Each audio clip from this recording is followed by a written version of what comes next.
How do you fix this? I wish I could tell you it's easy. It's not. But if you want professional looking results, it's necessary.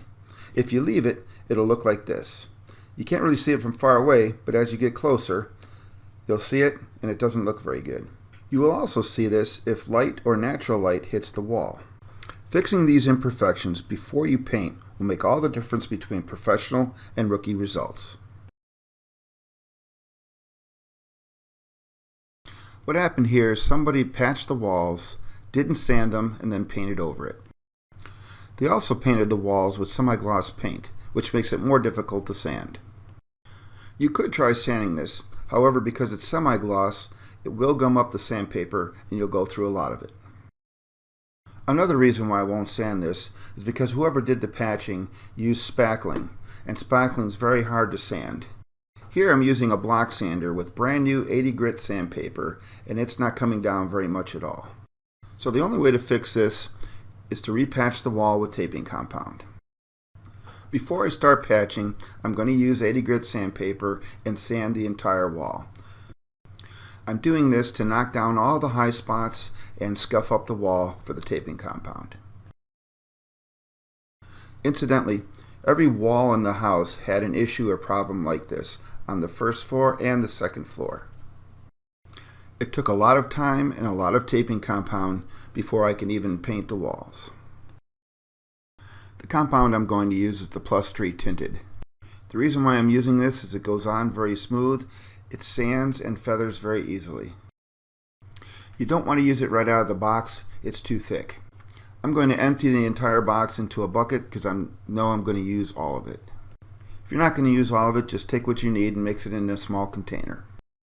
It seems like a lot of waste if you don't use the whole box, but it's fairly inexpensive and the ease of use is worth it. When I'm mixing a full bucket, I add about a quart of water to the bucket to get it to the consistency I want.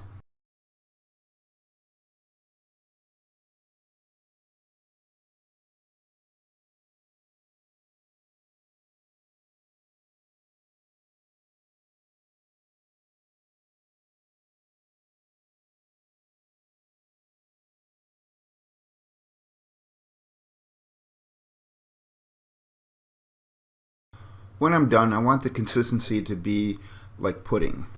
I want it thin enough to spread on the walls, but not so thin that it's going to be dripping off the taping knife.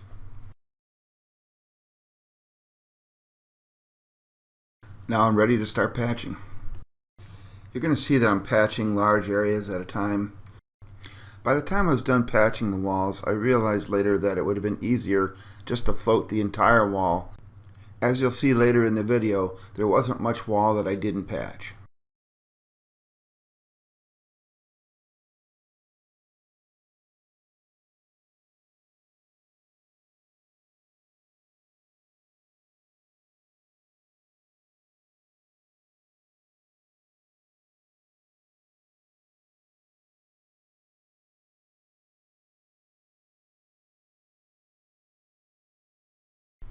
After the first coat's dry, I start sanding.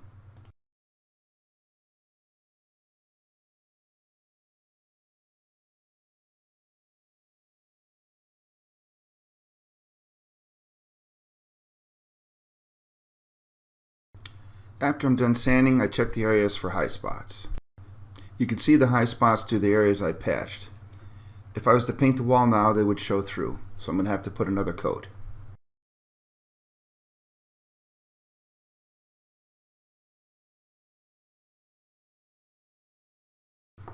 And here we go with more mud.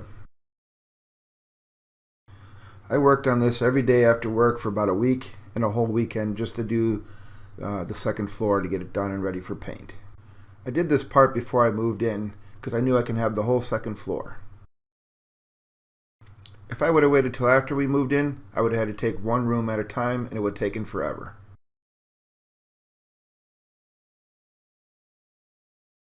After seeing this, I think you can see why I should have just taped the whole wall. You can see there's very little wall left where I haven't patched.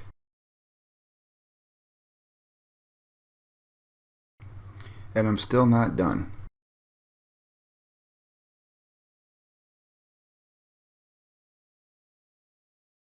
You can see how much work it took just to do this one wall. I still have 4 rooms left to complete. You can see here how much patching I had to do just in this one room.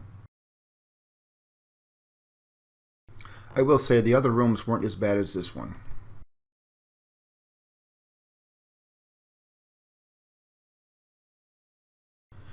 In the next couple of videos I got coming out, I'll show you some other problems I had that created a lot of work for me.